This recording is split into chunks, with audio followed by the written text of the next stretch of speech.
It's time for the Hockey Writers Grindline, a weekly show covering everything Detroit Red Wings. Brought to you by our own iconic top line of Wings writers. Sit back and enjoy The Grind. Hello, everybody, and welcome into our fourth annual Grindies Awards here at the Hockey Writers Grindline. I'm your host, Matthew Zator, and as always, I'm joined in by Evan Sabourin and Devin Little, and we're going to do an awards show like we do every year here, and we're going to go through all the different awards. We have one new one. We have a new award this year that we'll go through, but let's kick it off. Let's start it off here. I don't have any jokes. I don't have a great monologue prepared. So let's just go right into our awards. And we'll start off with the most improved award here. And I'm going to send it over to Devin to present this award to kick the night off here. All right. Well, the most improved award, it's kind of in the name, right? It goes to the player that most improved over the course of the season and probably compared to the season prior as well. So without further ado, the nominees for this year for the most improved award are Lucas Raymond, Michael Rasmussen, and Simon Edvinsson. And the winner is, in a unanimous vote, Lucas Raymond. Woo! Choo choo! All that good stuff. I'll go first since I'm presenting the award. Obviously, like I said, it's unanimous. We all voted for Lucas Raymond on this one. I think that he was, even when I was kind of putting together the ballot, I think he was kind of the slam dunk choice for this award specifically. We talked about it throughout the year, throughout the season, how this seemed to be the year where Raymond really kind of announced himself as a up and coming superstar. When Dylan Larkin went down with that injury in the second half of the season, it was Raymond who really put the team on his back and was scoring clutch goals, and on a lot of nights was their best player, and you could argue their only player, but that's a whole other topic. Last year, sophomore slump, people were wondering if he was going to be able to carry a line by himself. And this year he answered all of those questions and more. So for me, there's no doubt. I think Lucas Raymond is deserving of this award, and I'm glad that he won it. What do you guys think on our winner for the most improved award? Well, first and foremost, I didn't get a chance off at the start to say how great you guys look all in your and dressed up, man. Look at us, guys. Gotta bring us up. I don't know about you guys, but I was telling Zator before, man, this jacket's really tight. You guys, you might go fat guy in a little coat here. Rip down the middle at any point, so you're not going to see a lot of movements out of me as I and explain this. But I just want to tell you guys, you look great. Yeah, Lucas Raymond, no doubt in anyone's mind. I mean, it's part of the Broken Record Club here at the Grindline that we love Lucas Raymond. Everyone loves Lucas Raymond. He was amazing this year. He took, to me, 2 steps forward. I think. Again, he's a free agent this year, and this is where he's going to get paid the big dollars. So I'm hoping the Red Wings lock him up soon. He was amazing. He carried this team for stretches. The emotion when he scored some of those big goals, especially in the end in Montreal, which was really fun. This he's got the potential to be a superstar in this league, and he's someone that the Red Wings are going to hopefully lock up for a long time. Yeah, I mean, there's not much more you can say about Lucas Raymond. He's most deserving of this award. His name's going to come up quite a bit on this award show. Spoiler alert. Just a spoiler alert, but he was amazing throughout the season. Career highs in every category. Everyone was worried about him in the sophomore slump, if you can call it that. But I mean, he showed that there's no problem. He's fine. He's a star and most improved, definitely. Winning this award. I voted for him, obviously unanimous. So there you go. And then the fan base, we put polls out on YouTube and Twitter, and that was also Lucas Raymond most improved. So everyone agrees with it. So all right, next up, best newbie, and I will present this award. We have the nominees: Patrick Kane, JT Compher, and Alex Lyon. And the winner of this award and goes to Patrick Kane. I mean, really, there's not Patrick Kane. He came in, not at the beginning of the season, but if he was here all season, he would have put up pretty good numbers. and lifted the team multiple occasions throughout. I like Evan said on other episodes, I don't know where the Red Wings would be without him on the team. And I agree with that for sure. I don't know where the Red Wings would be. They were close to the playoffs because of the goals he scored and the offense he provided. So definitely deserving of this award. I voted for him for the best newbie. So I'm glad he won it. All right, over to you guys. What do you think about Patrick Kane winning this award? I loved it. I think he was, Showtime was here and it was great. And everyone in Motown loved it. Just electric. And we haven't seen that kind of skill set since, Datsuk retired. He's I hope he comes back, but I just don't think he's coming back. So this is one of those awards you start crying about. And yeah, I mean, it was fun. It was a fun ride. And if that was the end of it on this roller coaster, then so be it. But still hoping he resigns because it was a lot of fun this year in Motown. Yeah. Yeah, I agree. Patrick Kane was kind of an unexpected addition to the team. Yeah. But boy, is he kind of the source of a lot of fun moments throughout the season. He was my second choice for best newbie. I'm the only reason why this wasn't unanimous. So if you're upset with this not being a unanimous decision as well, throw your tomatoes at me. My pick was for Alex Lyon. I gave it to who was essentially their starting goaltender throughout most of the year. Have a lot of appreciation for what Lyon brought to the team, and he signed for another season. So he, as long as nothing crazy happens, he's going to be back next season. So maybe that swayed me a little bit that Lyon's set to be a Red Wing next year, whereas, as Evan alluded to, Kane might be a one and done type of deal. So, but for what it's worth, as far as the 2023-24 season is concerned, I think Kane was a deserving winner. And I think that he brought a lot of eyes back to Hockey Town that weren't there for a long time, actually. Sure. So, yeah, I mean, Kane is probably bigger, but Lyon definitely deserves the nomination and probably could have had the win as well if Kane wasn't on the team. So, yeah, definitely deserving of that. All right, it's moving on here, and we'll go to the Motown Award. And Evan, you're up for presenting this one. This one is what the player that best exemplifies the spirit of Detroit. So take us away. Oh, first off, I forgot to mention, I didn't really go out as all as you guys. I'm still wearing my beer league hockey t-shirt. That's because I couldn't find anything good that was pressed and clean. So I'm still representing. Yeah, so the Motown Award. This is a big one. It's a big one this year. The nominees were Dylan Larkin, Lucas Raymond, and Moritz Seider. And I voted for the winner as well. And it's unanimous once again was Dylan Larkin. Oh, yeah. The captain was splendid this season. He was amazing. And we've talked about, he's gotten some of the personal issues he had at the beginning of the year to that scary injury in Ottawa. The captain, when he was out these past 2 weeks, these last month, and you saw how the Red Wings struggled. I mean, that's when they really hit the skids in the season that probably, prevented them from making the playoffs. But Larkin was a stud this year. And without the games he missed, I think he missed 14 games total. He could have been a 40-goal scorer. I believe he finished the year with 30. Mm-hmm. So the captain was great this year. And, we're into his prime years now. And we just got to get some more talent around him and get this team moving because, Larkin's a special player. And I definitely want to see this guy succeed and get in the playoffs. I think he'll be a great playoff player with his attitude, his work demeanor. I think he'll be great. So, yeah, Dylan Larkin was for me, guys. What do you think? He was mine. It's also the winner last year, too. So, yes.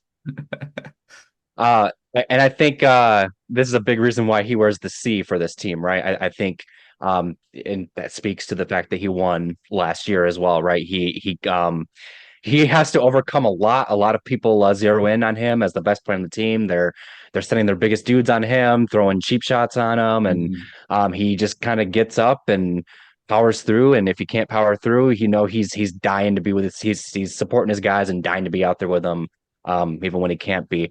I think one other big takeaway from me is The fact that the nominees for this award this year are the three biggest building blocks, the captain Larkin, Lucas Raymond, and Moritz Seider, Yzerman's first round picks, since he took over as GM. So if you're looking for, I think one of the reasons why the Detroit Lions kind of captivated the city this year, aside from finally being good, is that they have kind of that Detroit versus everybody mentality, and they kind of embody that spirit of being scrappy and having to overcome all the naysayers.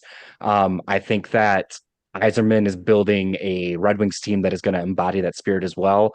And the fact that these three were the nominees for this award is proof of that. That's definitely a big thing with the nominations, that everyone nominated these three guys. And I mean, Larkin definitely deserves it, but the other two guys, they may be winners next year. They may be winners in the future. And they definitely do embody the spirit of Detroit. Definitely the name of the award there. So, all right, Devin, presenting the Yzerplan Award. This is for the best prospect. So take it away. Yeah, as somebody who loves to, take in AHL hockey and always puts out top 25 prospects lists, this award's always near and dear to my heart. So without further ado, this award, like you said, Matt, is awarded to the prospect that best embodies Yzerman's plan to rebuild the Red Wings. The nominees this year were Sebastian Cossa, Nate Danielson, and Axel Sandin-Pellikka. And the winner is, for the second year in a row, he's a defending winner, Sebastian Cossa. Ooh, yeah. This was the results on this one were kind of fun. A little bit of everybody got a vote. Cossa obviously got the most votes, but it wasn't like a runaway, and it was actually fairly close. It was one of the closer categories. I think that Cossa won this award because he did a lot of what he did last season, where he kind of started off a little rough. People were maybe a little unsure about what his standing was going to be, not just as an AHL goaltender, but in the Red Wings organization. Remember, they spent a second round pick on a goaltender in last year's draft, Trey Augustine, and I think a lot of people were like, "Oh, are they kind of pulling the chute on Sebastian Cossa right now?" No, he's their starter, and he's the starter in Grand Rapids this year. He's their starter in the playoffs. And he's kind of re-cemented himself as one of the top goaltending prospects in all of the hockey universe. So good on Cossa for, doing that Detroit thing, silencing the naysayers and just kind of barreling ahead against all odds and showing your mettle. Guys, what do you have to say on our Yzerplan Award nominees this year? Cossa was probably he definitely, he could probably be involved if he was involved in the most improved category. Also, Absolutely. that, in the prospect awards, he probably would take that one because he's sure improved from last season. I had a really consistent season in the AHL, so that definitely is a big part of it, why he won this award again. And the other nominees definitely deserving as well. Axel Sandin-Pellikka actually won the YouTube poll of this one. Yes. Very barely. It was like 5% or something that he won this. So over YouTube, whoever voted on YouTube, they wanted Axel Sandin-Pellikka to win it. But yeah, Cossa definitely deserving. So there's a good segue to Evan, who has some news on ASP. But yeah, what do you got? Yeah, I mean, I wasn't expecting to wake up and read this morning, but Axel Sandin-Pellikka, or ASP as everyone's starting to call him now, he already seems to be a household name in Red Wing circles because people are really excited about this guy. But he signed his 3-year entry-level contract today, and I just kind of wanted to explain a little like what that means, because a lot of people are like, wait, is he on the team next year? Or, is he gonna play? Like, is he already coming over? I don't think he's coming over yet. The Yzerman said in his April 19th press conference that he's going to play another year in Sweden. And, he had a really, really great season in Sweden this year. He won the Borgie Salming Trophy for best under 20 defenseman in the Swedish Hockey League. He was great. And I think he's going to play one more year over there and then probably join either the Griffins or, if he has another successful season like he did and he continues to grow and mature, I mean, I could see him fighting for a training camp spot next year. after the season. So, but as far as the entry level contract goes, at 19 years old, the Red Wings have the option to slide this contract, and this is something Yzerman's going to have to play very carefully with for like the next 4 or 5 years with the ELCs, especially when you consider the big money that he's going to probably be doling out for Seider and Raymond, and Dylan with his huge contract, and DeBrincat. They're going to need some ELCs moving forward, and so I don't think the rule is if he plays 10 games with the Red Wings this season, that would burn a year off his ELC. That will not happen. I don't see it happening in any scenario, but it also can give the Red Wings the option if they do choose to bring him over, but I don't see that happening. They can slide a year if he doesn't play more than 10 games. So that's kind of what that meant. And I know a lot of people are excited about this guy, and I'm on the hype train as well. So it was good to see it. It's coming soon. Yeah. And again, definitely deserving of being a nominee in this category. He may be a winner next season. We'll have to wait and see. But Kosa gets the back-to-back awards on this one. So congratulations to him. All right, our next award, biggest surprise. And Evan, is it mine or yours? It's mine. I think it's yours. This is my presentation. So here we go. I'm not throwing it to anyone. Biggest surprise. Nominees are Patrick Kane, Lucas Raymond, and Alex Lyon. And the winner, Alex Lyon, wins this one for biggest surprise. I probably, just like he was in Florida, a surprise there. Same thing in Detroit. I didn't start for, I don't know how many times we kept talking about it. Why isn't he starting a game? And once he did, he kind of took off and took over the starting job. But the injuries and stuff like that kind of pushed it. But he took it, ran with it, and was one of the reasons why the Red Wings were in that vicinity of a playoff spot and won a lot of games and was pretty consistent. There were times where maybe even overworked, and that's why he wasn't that good. But overall, yeah, definitely a big surprise of how big of a deal he was, and not just a backup and not just a third string. He actually ended up being a really big part of the team. So I don't know if anyone expected that coming into this season. I know I actually expected something similar, that he was going to be more of a factor, but I didn't think he was going to be that big of a one. So, Devin, what do you think about this, about Lyon winning this? Oh, I'll go first. Yeah. If you told me Alex Lyon was going to play 40-something games this year after only starting a career 31 in his entire career, I'd have said, oh man, we're in trouble. But listen, he filled in admirably, and I know we every week we were talking through November and December about why he's not seeing more starts, and it would have been better to get him into a couple of those games, because maybe we're still talking about playoffs right now. But I don't think the plan was ever for him to be like playing this many games. But again, filled in admirably, did a great job not down the stretch. He kind of struggled. He lost 12 of his last 15. Yeah. It's when you begin to see it break. This guy's, I don't know if he can handle a number one workload, but I think he was great for what he came in here for, and that was to be a third stringer at the start of the season. But yet he played well above that and what was expected of him. So yeah, it was tough to see him struggle at the end, but he did go. He did well. Yeah, absolutely. And I think that's kind of what it comes down to for me, is just, they sign James Reimer, they sign Alex Lyon in the offseason, and you're thinking Reimer's the clear 2 and Lyon's the clear 3. I know for a while there we were kind of thinking that Lyon was going to be Kosa's partner in Grand Rapids this year. For the first year of his contract was even a 2-way deal. So like the signs were all there that Lyon was not going to be that big of play that much of a role in Detroit this season, but boy, were we wrong. And like you kind of alluded to, Matt, maybe we should have expected more, because he did kind of come out of nowhere to save the Panthers season last year. And he darn near did the exact same thing for the Red Wings this year. So maybe he's not, moving forward, he shouldn't be that much of a surprise, but yeah, good on him. He also, like was said, it took a while to get him in the crease in the first place. But then once he got in there, it seemed like he never really gave it back until he started to kind of lose steam down the stretch. But it's not on him. I would say that's more on just overall usage and game planning. But yeah, I think he's a deserving winner. I think that he's a spoiler alert, he's an MVP candidate this year. And that's something I know I would not have expected heading into this season. So good on him for surprising us all.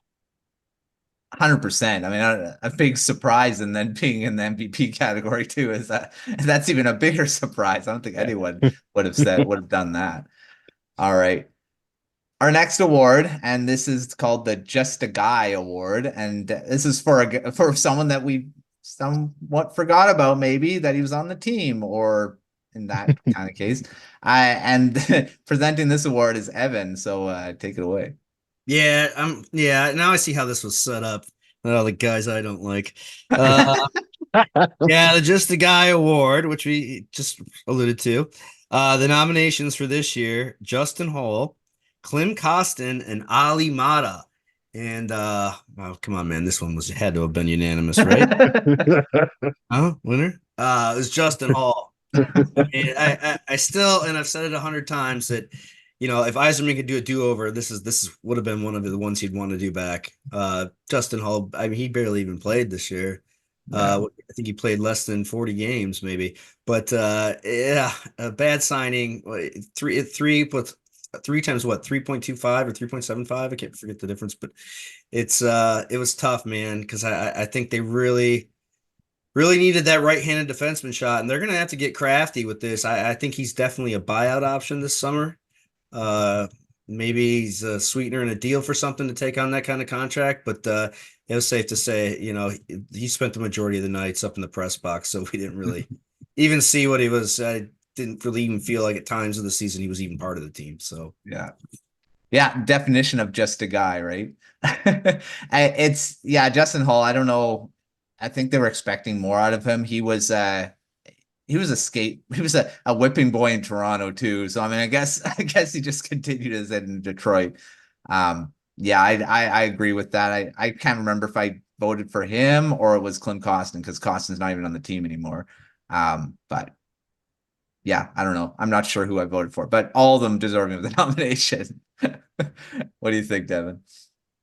I'm looking at the ballots right now.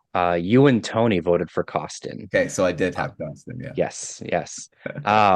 Yeah, I do agree with your comment though, Matt. He's the definition of just a guy. Because even when he was playing, he wasn't doing a whole lot to stand out. He's kind of just there. I think the biggest points here have already been said, right? With how big of a contract he got, and the role he was expected to fill. I think this is kind of one of the bigger blemishes on Yzerman's record since becoming the Red Wings general manager. And nothing against Justin Hall, right? Like, there's one thing if you're playing every single game and you don't look good and the coach keeps throwing you out there, and it's like at some point you're not being put in a position to succeed. But Hall played less than half the games in the year, so. On some level you almost feel bad for him, that we're like, yeah, this guy's just a guy. He's whatever. He didn't really get a full chance to be anything more than just a guy. But I guess if he had been more than just a guy when he did play, he probably would have played a lot more. So I guess there's that. Yeah, I do agree. I think one of the big items on Yzerman's to-do list this offseason is figuring out what to do with him. Either finding him a new home, whether that's through a buyout, a trade, whatever, or God forbid, figuring out a way that he plays more. I'm not going to write off that possibility. I don't think it's the most probable possibility, but also Yzerman might not be as willing to stomach, packaging a second with him to just get him off the books. So we'll see what happens there. Hopefully next season he's more than just a guy wherever he plays. Yeah. He was definitely not a very good free agent signing, that's for sure. That's also a good t-shirt idea. More than just a guy. Yeah. More than just a guy. I like that. All right, let's get to our next award. And this is a new award. We haven't had this one before, but best moment of the season. And Devin, you're presenting this one. Yeah. And real quick, you can starting next week, you'll be able to pre-order More Than Just a Guy shirts. It'll be our first our first official merch drop. Just kidding. Losing money So as we speak, guys. Losing money as we speak. we'll have more than just a guy shirts, and then we'll have another shirt that says "Riding the Roller Coaster," and we'll have like a Wings logo on it or something. We're figuring out how to get this done, guys. Yeah, You're on fire right now. You deserve an award. Best branding ideas. So yeah, the new award this year is best moment. And it's in the name as well, right? It's the biggest moment, or at least the moment that stood out from the season. You'll notice that 2 of the 3 nominees are from the last 3 games of the season. So you can tell when people were really tuned in. Without further ado, our nominees are Patrick Kane's game winner against the Chicago Blackhawks in February, Lucas Raymond's 2 goals, his game tire and game winner against Montreal in game 81 of the season, and then Dylan Larkin's game winning goal against the Toronto Maple Leafs in game 80 of the season. And without further ado, the winner for best moment is, and this had to come down to a tiebreaker. This was the closest category. Patrick Kane's game winner against the Chicago Blackhawks back in February. Woo! And like I said, best Newbie Award, Patrick Kane, he gave us the best moment, right? That's how this comes together. That moment was showtime. Like there's no better way to put it. That is Patrick Kane right there. I think for me, that was like the pinnacle of the season. That was the peak of their season. They were riding high. They were January and February. They were beating darn near every team they faced. That was obviously Chris Chelios' jersey retirement jersey night in Chicago. Chelios has a long history with the Blackhawks and the Red Wings, so that was already kind of a cool night for both fan bases. And then that was Patrick Kane's first game back in Chicago since he left the Blackhawks organization. So, there were a lot of eyes on that game for multiple reasons. And then it's like something out of a storybook. Of course, Patrick Kane scores the game winner. He's in alone on the goaltender and he buries it. And the crowd in Chicago can't help but applaud because that's Patrick Kane being Patrick Kane, right? Like I said, I think that was the pinnacle of their season. After that, March came, and March was like probably the most frustrating month of their season. And then they had to scratch and claw just to finish 1 point shy of the playoffs. So I think you could make an argument that it was all downhill from there. But still, what a fun game and what a crazy moment in a season full of them. I agree. I think all these could definitely win this award. Like you say, the closest category, all these very close. I mean, the Larkin one was not the Larkin one, but the Raymond back-to-back ones. I'd say that was the most invested I was ever watching a Red Wings game. So that was pretty crazy. Raymond scoring those 2. But yeah, it's just a storybook thing for that moment with Patrick Kane. It's like in Chicago against the team he played most of his career with, and he scores the game winner on a night that also had Chris Chelios there too. So I mean, that definitely deserves the win too for me. I thought it was awesome, man, and that's just because I hate the Blackhawks.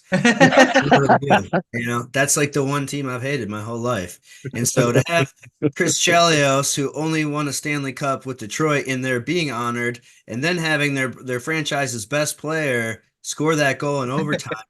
It made me think, like, God, if I saw like Sergei Fedorov or Steve Yzerman do that in a freaking Red Wings jersey, I would gut my heart out. But it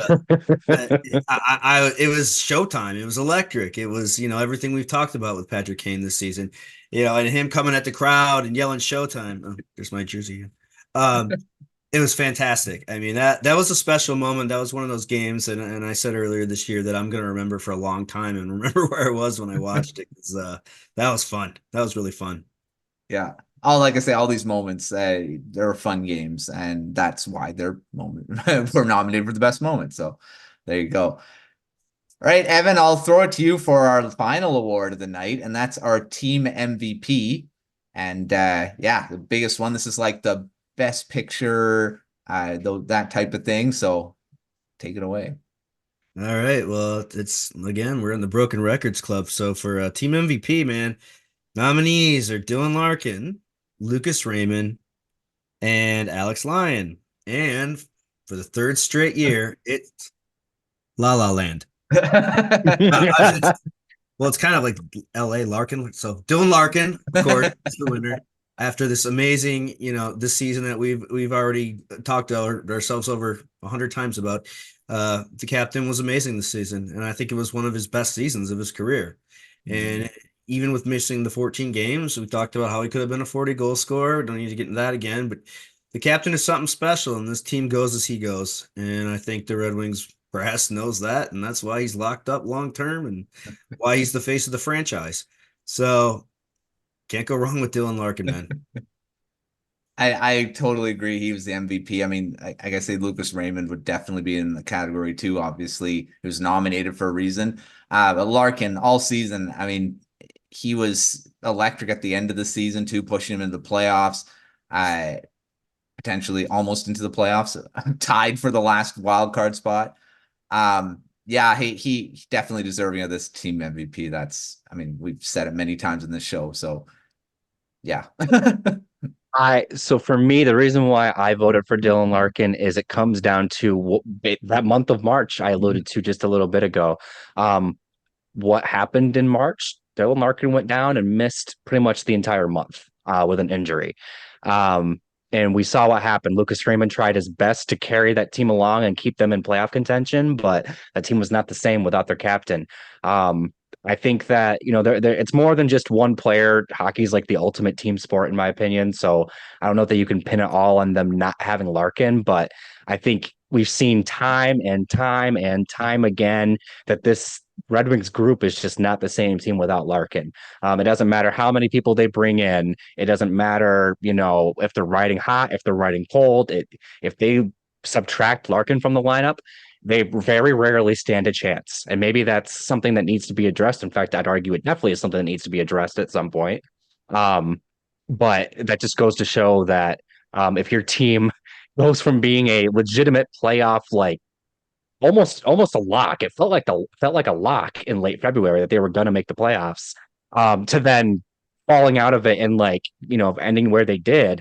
Obviously, Larkin's a very valuable player, and in this case, for 3 years in a row now, he's been their most valuable player. So, good on Larkin. I'm very interested to see if he makes it a four-peat next year. I think we've seen Raymond kind of start his ascent into superstardom. If he keeps that up, is he going to be the MVP next year? What about Moritz Seider? What about if they happen to get a legit starting goaltender? I think that yes, right. I think that Larkin should have quite the competition for this award next year. But as far as this year's award's concerned, he's still a slam dunk for it. I'm glad he won it.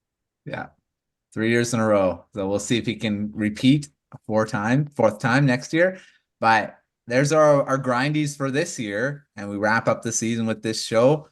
And we will be continuing throughout the off season, but thanks, Evan and Devin, for joining every episode. Evan, you've been a great addition to our trio here. Yes. Thanks, guys. And I want to echo myself again, saying how great you guys all look tonight. I think we should do this more often. Dress up, three good-looking guys talking hockey. No, I'm just kidding. No, you guys look great. You guys look great. If we get a big boost in views on this episode, I think we'll have to consider it. But yeah, I think someone told me I had a face for radio, so I might not be. Well, thanks to everyone for watching us all season long, and for all watching or listening. If you're listening on podcast audio side, but thanks for everyone for all your support throughout the season, throughout all this show. I mean, it's been amazing, the amount of comments and views and all that stuff we've had. So keep watching. Thanks for watching, and thanks for voting on Twitter and on YouTube, for putting your stuff through as well. Not just our nominations, but yourself was also included in these results. So thanks everyone for voting on them. But until our next episode, we'll be starting talking about the draft. The draft lottery is coming up. I don't know how the Red Wings don't have much of a chance to win anything big, but because they were on that cusp of making the playoffs, so they don't really have much of a chance at all. But we will have draft talk, that's for sure. And our bunch of stuff. We keep going throughout the off season. So until our next episode, we'll see you on another episode of The Grind Line. Can I finally get this